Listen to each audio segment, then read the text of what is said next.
Un ajusteur de pensée. Déjà, je sais à quel point nous sommes plongés dans la naïveté quand on parle d'ajusteur de pensée.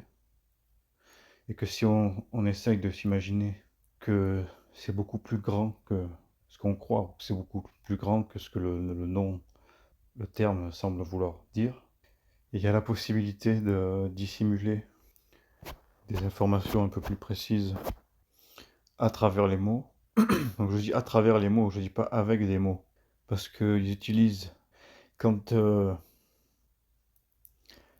quand quelqu'un parle, quand il y a de la parole, nous on écoute toujours les mots.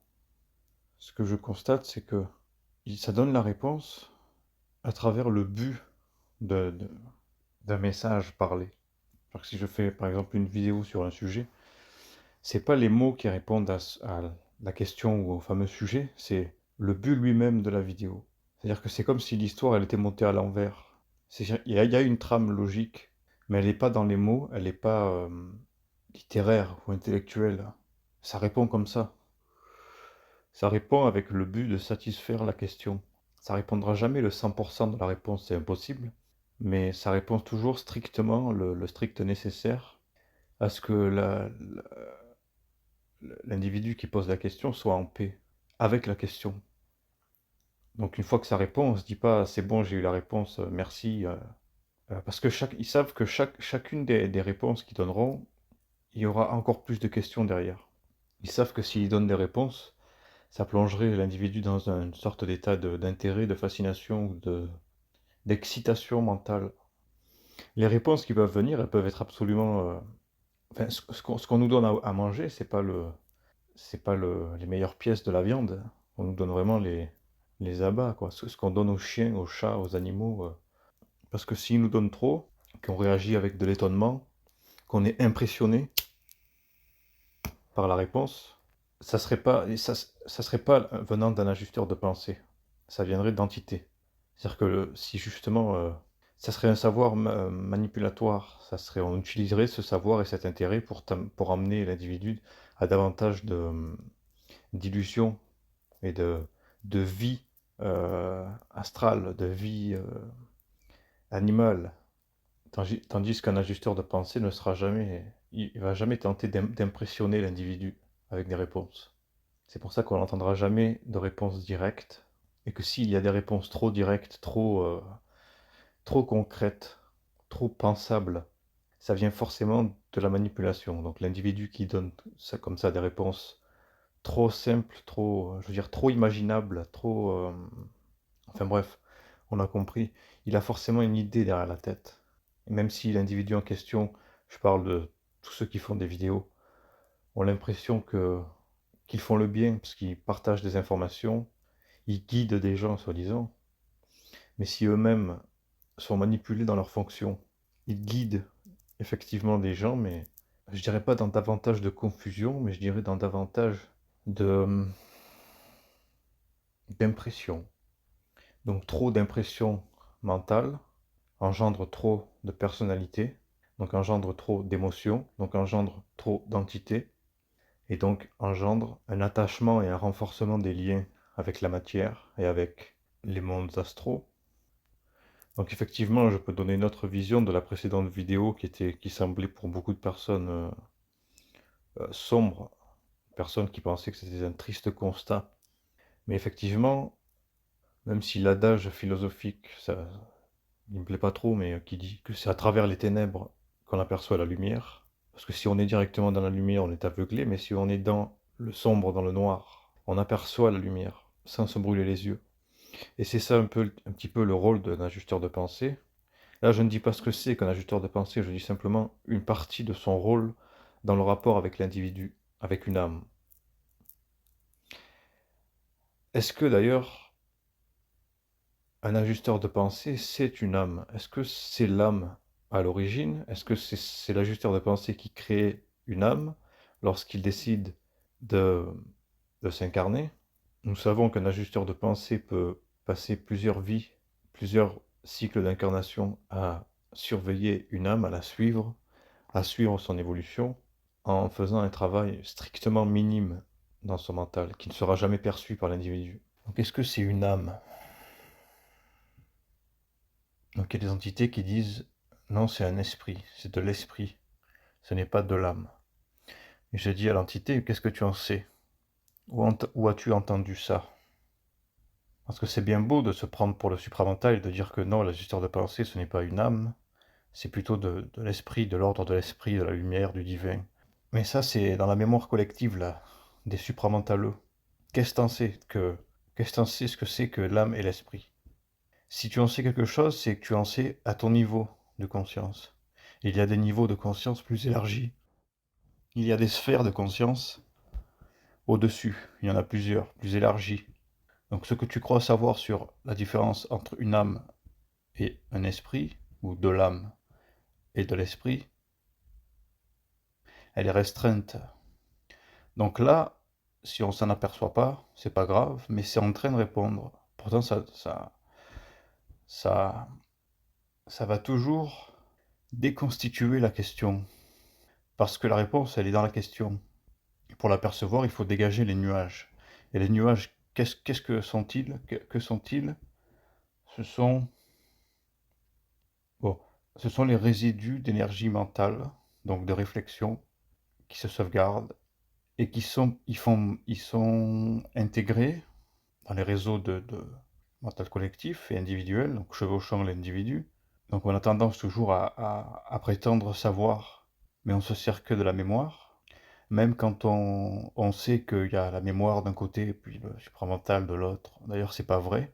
C'est simplement qu'on l'a expliqué comme ça, mais comme les gens ne sont pas capables de toujours défier ce qu'ils savent, qu'ils ne se rendent pas compte que tout ce qui a été enseigné pour la destruction de ces voiles, de ces nuages, vont être utilisés pour former davantage de nuages.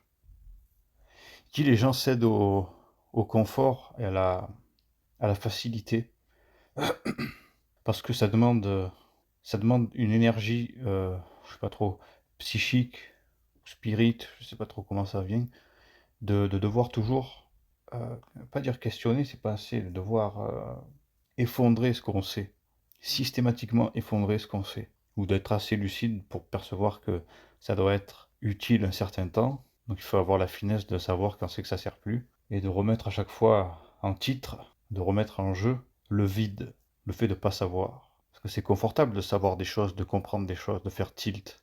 Et c'est se sortir du confort que de devoir toujours le remettre en question. Non pas que c'est plus valable dans le sens que c'était faux, ou ça devient faux, c'était vrai, ça reste vrai, mais il y a, comme je l'ai dit, des sphères de conscience à construire et à reconstruire, toujours plus subtiles, toujours plus individualisées, toujours plus puissantes. Donc là, en grosso modo, la réponse, c'est un petit peu, on peut pas le voir encore. Mais ça me fait revenir sur le fait que, je vois cette femme-là, cette entité qui dit que l'ajusteur de pensée, ça fait pas partie de l'âme, ça fait partie de l'esprit. Comme si c'était blanc et noir, comme si c'était l'opposé extrême. Comme si on avait besoin de cette mesure de bien, mal, ou de terrestre, spirit, ou de cette stupide frontière qui nous permet de peser les choses. Ça me fait revenir dessus. Pour quelqu'un qui n'a pas la capacité de réfléchir, c'est-à-dire que si le sujet, je le regarde là, ces fameux dires, et que j'essaye de les réfléchir, il se passe rien. C'est-à-dire que il se passe réellement rien. Parce que je suis habitué à rejeter toujours les formes. Comme je l'ai dit dans la précédente vidéo, je suis agacé de tout.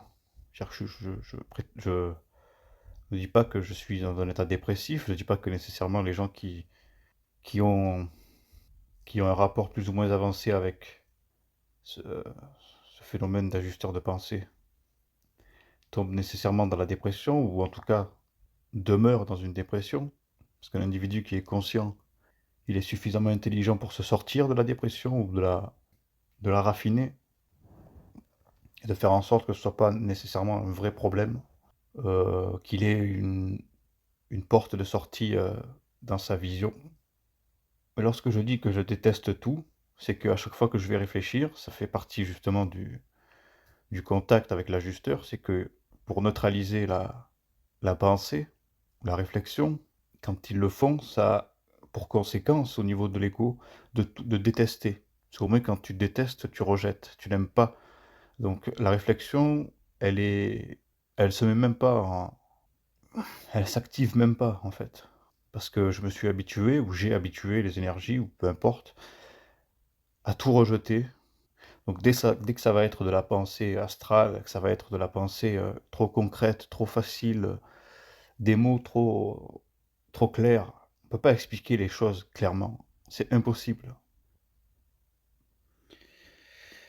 L'ajusteur de pensée, ça crée une âme, est-ce que ça crée une âme? Qu'est-ce que c'est de l'ajusteur de pensée à l'origine? Qu'est-ce que ça fout? Qui c'est qui est ça vient d'où ce truc-là, là? C'est quoi son origine?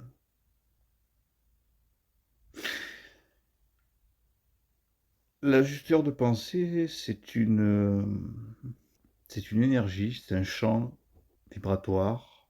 Là, les trous-ducs vont me dire que c'est extrêmement élevé parce qu'ils ont entendu Bernard de Montréal dire que c'était une entité, enfin, en tout cas quelque chose d'extrêmement élevé, d'extrêmement évolué. Et en vrai, je rejette systématiquement parce que ça me vient, parce que je vois aussi les pensées collectives, je les vois. Les entités, je les vois. Je suis en partie médium mental. Je ressens pas les choses, je n'ai rien à foutre de ressentir les choses. Ça m'intéresse pas de ressentir les choses. Mais au niveau mental, je suis médium. C'est-à-dire que je sais ce que les gens pensent en fonction de ce qui est émis. En tout cas, c'est pas que je sais tout ce que tous les gens pensent, mais je sais. On va me montrer au moins une particularité de ce que les gens pourraient penser quand il y a quelque chose d'émis, parce que ça doit m'être, tout simplement, ça doit me venir pour que je puisse ensuite enchaîner, parce que l'ajusteur de pensée fait ce qu'il veut, c'est un chef d'orchestre, donc on peut tout voir. Par exemple, un médium, s'il est un médium mental. Ce que j'appelle médium mental, c'est un médium qui n'est pas victime de ce qu'il désire voir, ou de ce qui fait partie de son désir, de son émotion. C'est un médium mental, c'est quelqu'un qui il reçoit ce qu'il doit recevoir. Il voit ce qu'il doit voir. Il pourrait voir tout, mais il va voir que ce qu'on lui dit de voir. Ce qu'on lui dit, c'est-à-dire ce qui fait partie de son processus évolutif de la conscience. Donc il voit pas ce qu'il veut. Autrement dit, c'est le pré-personnel qui décide ce que tu vois, ou ce qu'il voit. Tandis que le médium karmique, le médium astral, il va voir tout ce à quoi il est lié au niveau émotionnel, donc tout un tas de saloperies inutiles, quand ce n'est pas un arnaqueur, bien sûr, un mentaliste ou quelqu'un d'habile, qui ne sait pas qu'il y a des gens qui pourraient faire qu'une bouchée d'eux, clairement, qui pourraient les avaler sans matière grasse. Donc qu'est-ce que ça veut dire que l'ajusteur de pensée, c'est quelque chose de très évolué? Bon, on dit c'est un champ vibratoire, et ce champ vibratoire n'a rien d'humain, mais vraiment rien d'humain, rien de ce qu'on peut connaître et concevoir. C'est un champ vibratoire, ce n'est pas quelqu'un, quelque chose, ce n'est pas une entité, ce n'est pas ce qui s'apparente à de la personnalité, c'est un champ vibratoire, effectivement très élevé, mais très élevé veut aussi dire très éloigné. Très éloigné, ça veut aussi dire que on ne sait pas ce qu'on dit. Et quand ça parle, quand on reçoit éventuellement des vibrations, c'est-à-dire un certain savoir, quand ça passe, quand quelque chose passe dans le mental, qu'on le voit, c'est pas lui qui parle, c'est pas lui qui s'exprime, c'est simplement le contact avec lui qui fait que va se former éventuellement une lentille. Au début, elle est très embryonnaire, donc ça communique pas encore.